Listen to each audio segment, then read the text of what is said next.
What if I told you that the next iPhone you buy could cost $200 more, not because of better features or a shinier camera, but because of where it's made?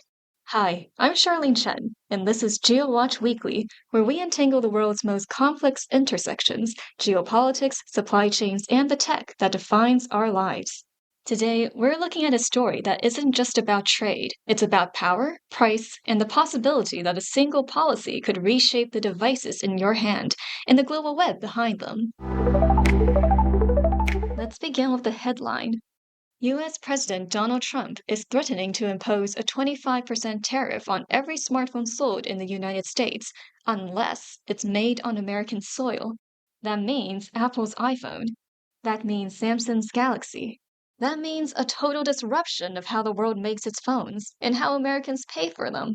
Now, this isn't Trump's first Made in America push, but this time it feels more direct, more personal. In fact, the timing of this threat is telling.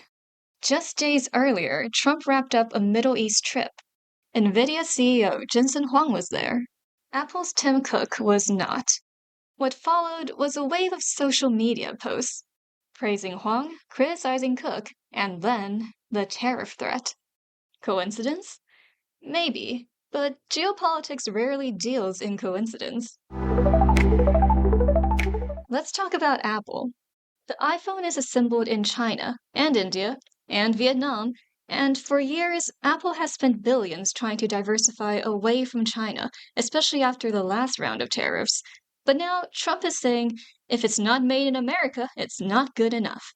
If this policy becomes real, Apple will face a choice: absorb a 25% cost spike, raise iPhone prices by $100 to $200, or try to build iPhones in the United States. Except that third option, it's almost impossible. The US simply doesn't have the supply chain ecosystem that powers smartphone assembly in Asia, not the vendors, not the labor pool, not the infrastructure. Industry analysts estimate that building just 10% of Apple's supply chain domestically would take 3 years and cost over $30 billion. A full move? We're talking a decade, and possibly a $3,500 iPhone. Let that number sink in. But this isn't just Apple's problem. Samsung is also in the firing line. Its smartphones are built in Vietnam, India, Korea, and Brazil. None of those qualify as made in the USA. And unlike Apple, Samsung's users are more price sensitive.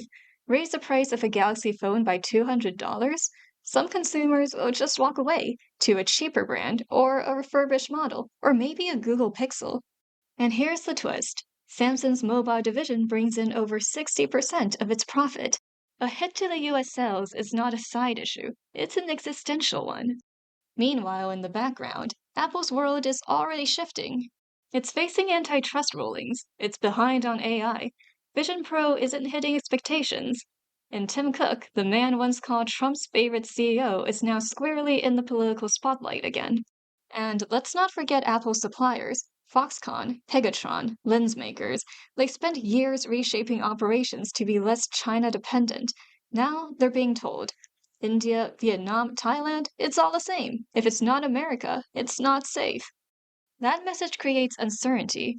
And for the global supply chain, uncertainty is the most expensive input of all. So where does this leave us? The answer may depend on whether Trump is posturing or preparing, but either way, it sends a message that's loud and clear. The rules of the global economy are changing, and they can change overnight. For tech companies, the cost is strategic. For supply chains, the cost is logistical. But for consumers, for all of us, the cost might soon be literal. So the next time you hold your phone, remember, it's not just a device. It's the endpoint of 1,000 decisions, political, geographic, financial, and one new tariff could reshape them all. If you found today's episode insightful, subscribe to Digitimes Asia for more stories that decode the future of technology, policy, and production.